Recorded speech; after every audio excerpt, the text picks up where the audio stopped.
ini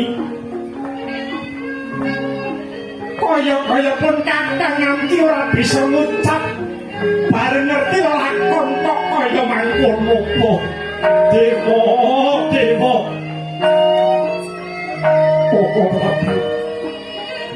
Inten kula sampun boten wonten margi sanes paduka sampun sumurup piyambak nekasipun garwa kula Yayi Dewi Renuka Koko Prabu kula nyuwun jejeg ing atiling negari Maespati Koko Prabu ya lungguh luwih dhisik sing prayoga ya Yayi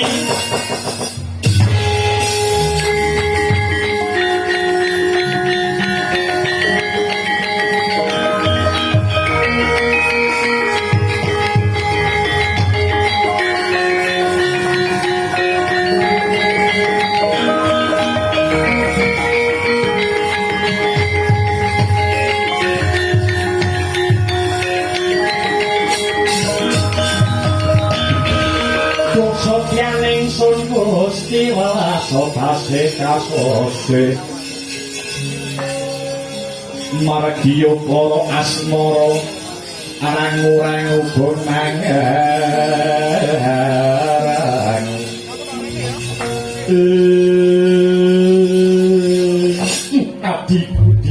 adikku sak temene wis sakotara suwe pun kakang anggondo arus tumrap lelakone bojomu si Renuka nanging arep kepiye meneh ternyatane kowe kuwi adikku sira Yayi kuwi klebu pangembating praja lha nggih perkawis punika ingkang andadosaken diduwe manah kawula mangke ndak dikira hukum menika namung kangge tiyang ingkang lungguh kursi pring nanging hukum boten saged jejeg tumrapipun tiyang ingkang lenggah kursi gading iya pancen bener Yayi ngene ya Di saktemene iki babagan kulawarga perkara kulawarga kudune dirampungke secara kakeluargan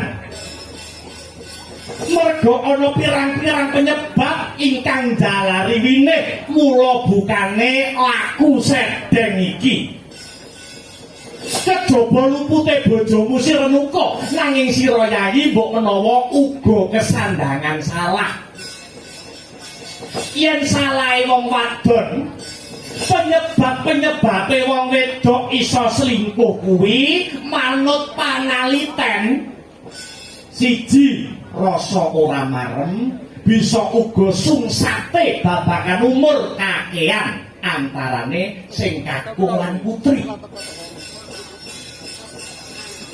bisa uga sing kakung kasar bisa uga sing kakung ora santosa awake angka loro penyebabe wong wedok iso selingkuh kuwi wong wadon bisa selingkuh mau mbok menawa bisa uga saka rasa wadeh utawa jelek mergo bisa uga wis suwe anggone omah-omah angka telu bisa uga saka rasa sepi kerep ditinggal sing lanang nganti suwe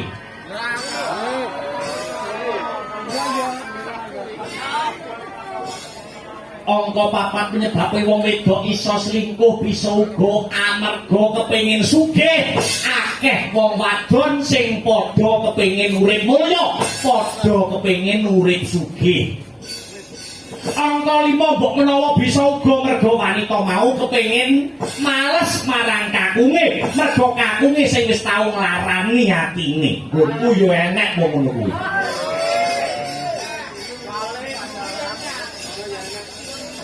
wong wadon sing demen gendak selingkuh kuwi ana tandha-tandhane yen manut panaliten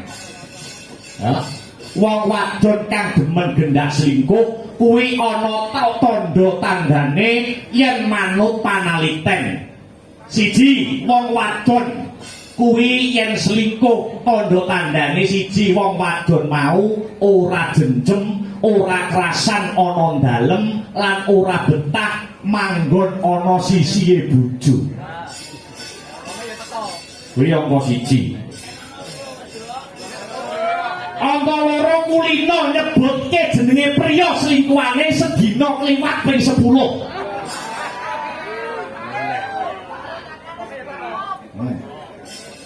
Angka 3 kerep nyolong tulatan utawa tembunge mentereng nyuri pandangan. Angka 4 dumadak anggone dandan malih menor. Angka 5 wiwit goroh karo kakunge. Angka 6 budidaya supaya kakunge kerep lumo. Kakunge ora tanggapan barang dikon tanggapan.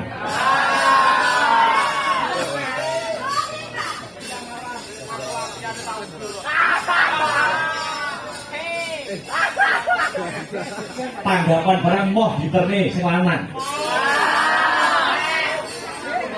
Naik kereta saja.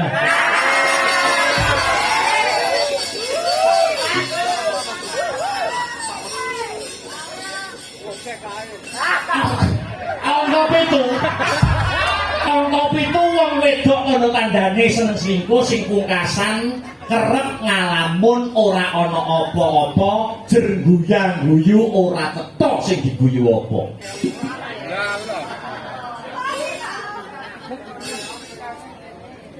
Lajeng menawi lepat kula napa kok Prabu.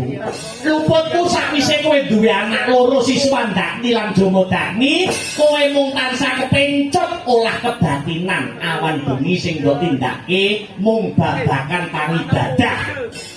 Tanpa mikir piye carane supaya bebrayanmu bisa tentrem, gawe weweh rasa pemarem marang wong wadon, kowe lali kewajibanmu Risanggeni.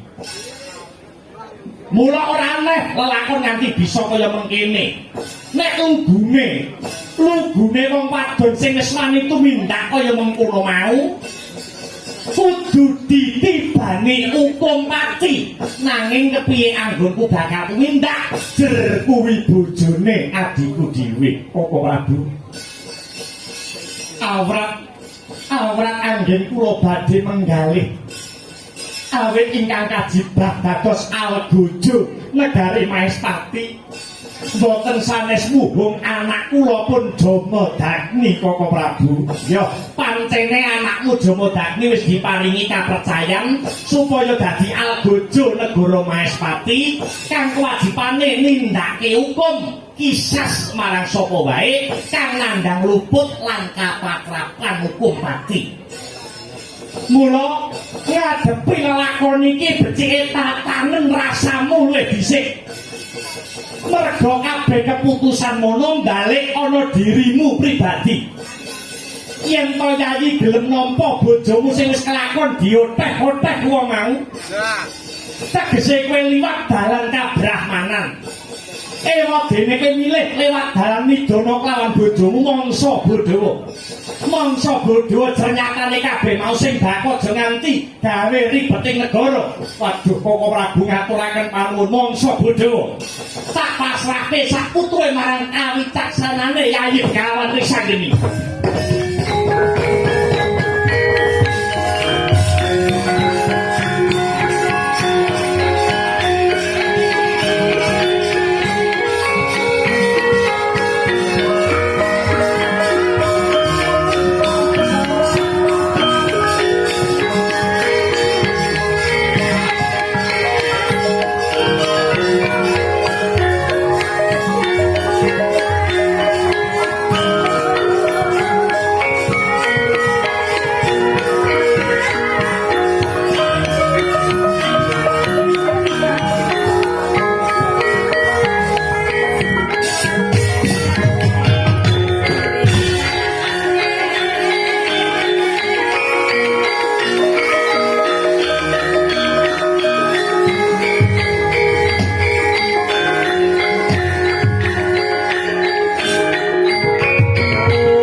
puspita harum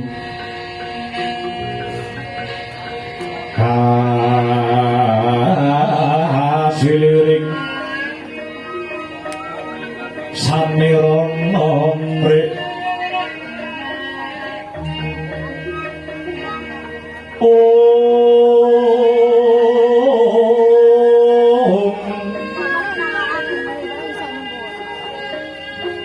sekar kadung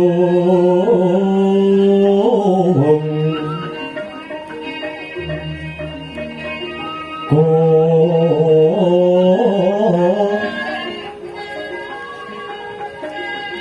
nas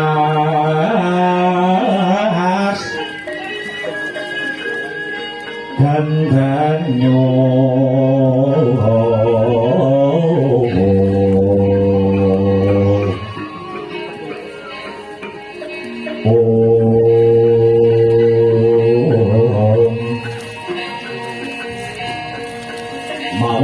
senganing griya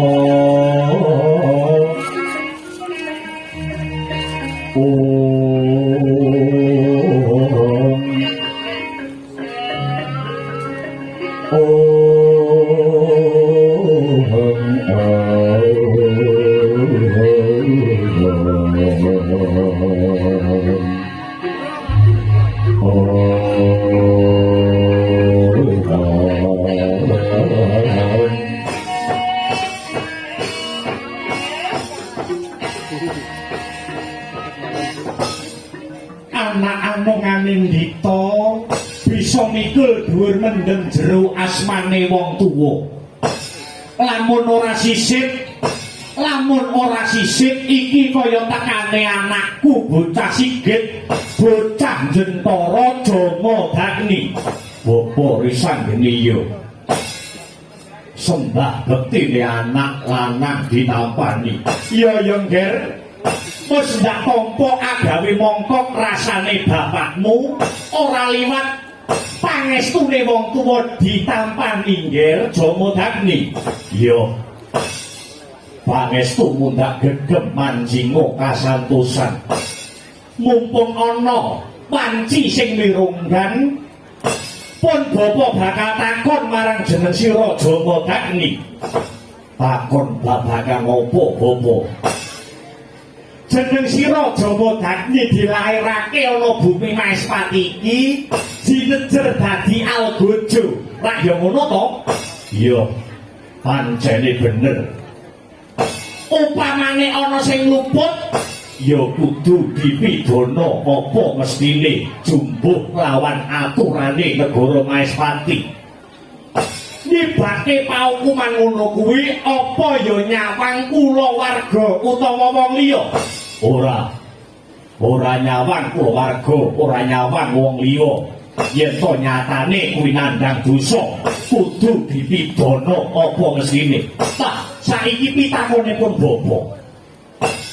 Hukume ana negara Maespati iki kalamun ana sipate wanita utawa wong wadon sing wis keluarga lan wong wadon mau gelem nglakoni sedhek, maknane wong wadon mau gelem carem asmara karo sipate priya ning dudu bojone.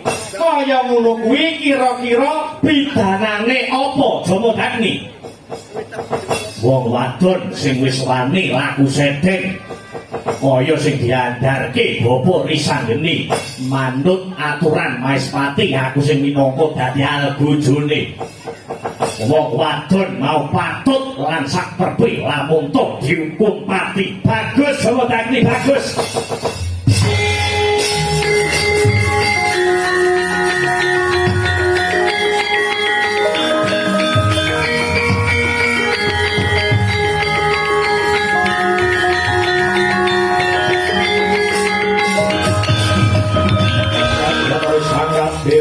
Murinang kulkinam sejemprit dosang retnaning pawono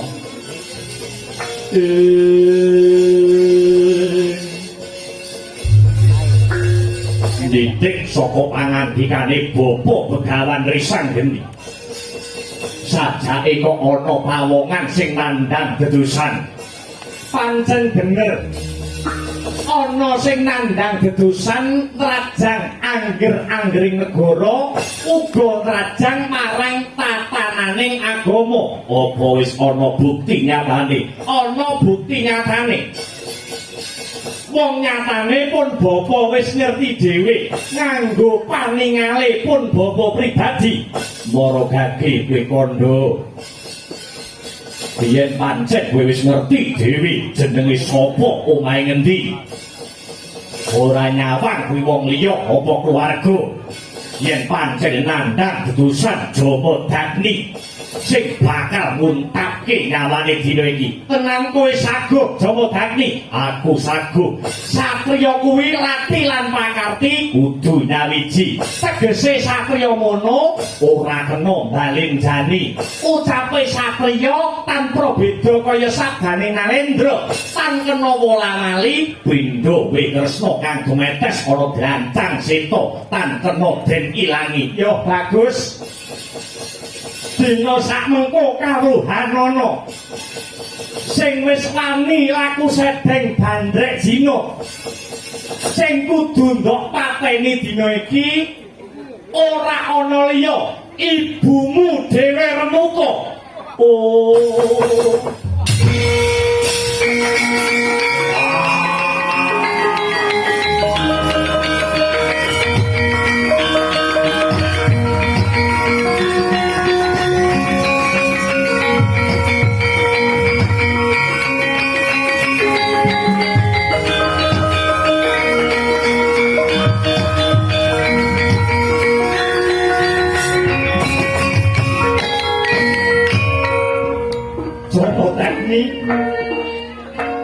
ora mung jare ora mung dilapori saka wong liya ning bapakku iki ngerti dhewe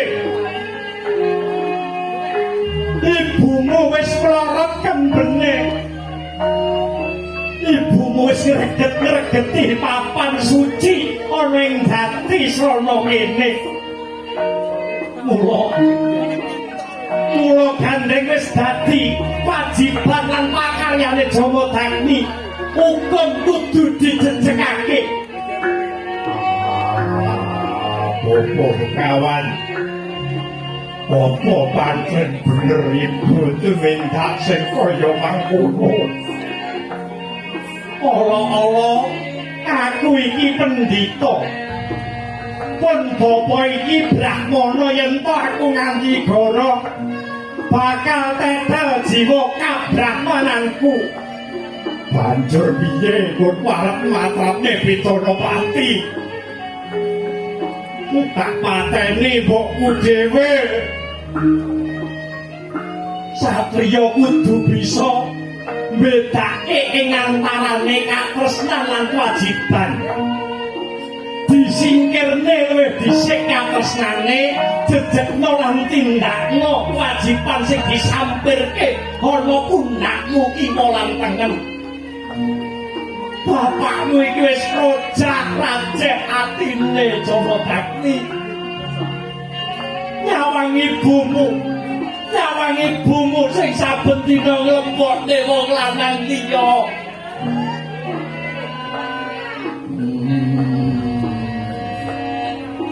Kae sing lairake aku bapa, kae sing brojolne Jama Dagni. Yo kene lakone kudu kaya mangkene. Apa bapa tega marang patine sibu? Tega ora tega, hukum kudu dijejekne Jama Dagni. Edan, oh.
Yayi Japa Dagni durung padha-padha kakangmu Slandagni karo kowe males parang kabecikane Kanjeng Ibu. Ibu aja dipateni ya Yayi. Ibu aja dipateni. Kakangmu iki isih butuhke katresnane bapa kelawan sibu. Nek ibu nganti ndok pateni cara wong mlaku dadi pincang timbang kowe mateni ibumu.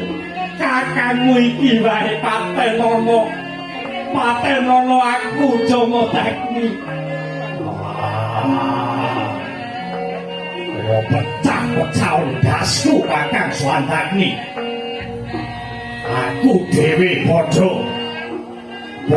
karo sing mbok rasake. Nanging jiwa kasatriyanku kudu tak jejengke. Yo nanging kae ibuku kalawan ibumu yo di sing wis nglairake awake dhewe Yayi. Anggone nglairake aku kelawan kowe direwangi tokoan nyawa. Apa yo kowe bakal tega? Apa kowe bakal tegel tega mateni sibumu dhewe?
siung gajah tuk mas merah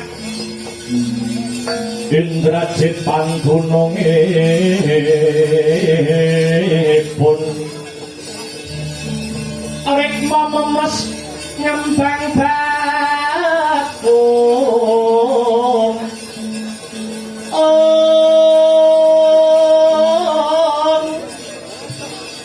nyengkir gading renggojo daraweng ranu duh wong ayu Sino tirta mangsa janma baya sapa kang anyutung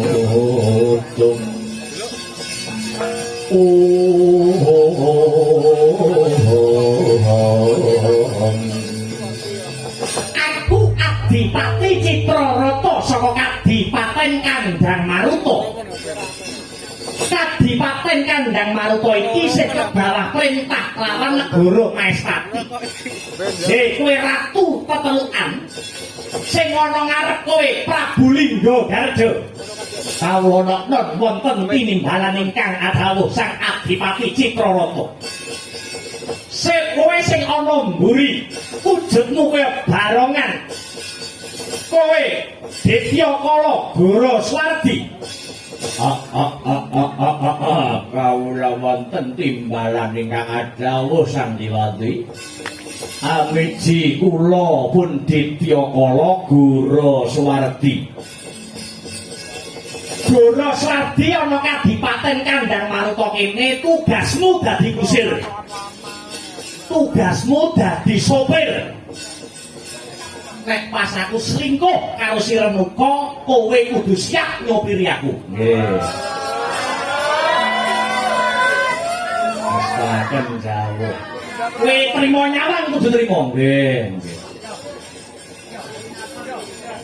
Nah, yen sing arep nyetir sing mburi bekasan kowe kudu trimo. Nggih. Perkara aku sambung asmara selingkuh karo Renuka sing wis duwe bojo kok nganti bocor kabar iki tak kekrek lambene. Mboten. Dijamin aman, Bos. Lajeng kersa paduka kadosa pundi sakmenika? Nanging Triyari kawuri panjenengan ingsun nyuperna, aku ngimpi panjenengan ingsun lamun to impangku Kadipaten Kandang Maruta kene ketaman banjir dandang. Wong kaya manut dawuh pangandikane para sarjana kang sudaning budi, ngimpi kok ketrajan banjir dandang kuwi maknane bakal ana bebaya kang anempuh. Selaras kelawan pangimpenku iki wis titipan cine panjenengan ingsun tilik marang pepujane atiku Dewi Renuka kang mapan ana Pertapan Jatisrana. Kanggo ngawekani mbok menawa tekaku ana Jatisrana iki mengko ana bebaya kang anekani prajurit Kandang Maruta. Bakale tak kanthi sak mangsa-mangsa yen aku konangan lawan wong Jatisrana, sumrambahe aku konangan karo wong Maestati, kowe kabeh kudu melu jumangkah. Kowe kabeh kudu melu kumrembah. Inggih, ngespaken dawuh Sang Adipati. Prawaca dawuh pangandika paduka suami kula esta ageng Sang Adipati, kret lampit bungkat kimpul waton lanang nyekel gaman. Kirape wadya bala Kandang Maruta sacukupe, yen ana sing ngonangi aku sambung asmara karo Renuka lan ana sing ora nrimake, kowe kabeh aja mung meneng wae. Sedaya ngestaken dawuh budal iki. Umrek kang lumares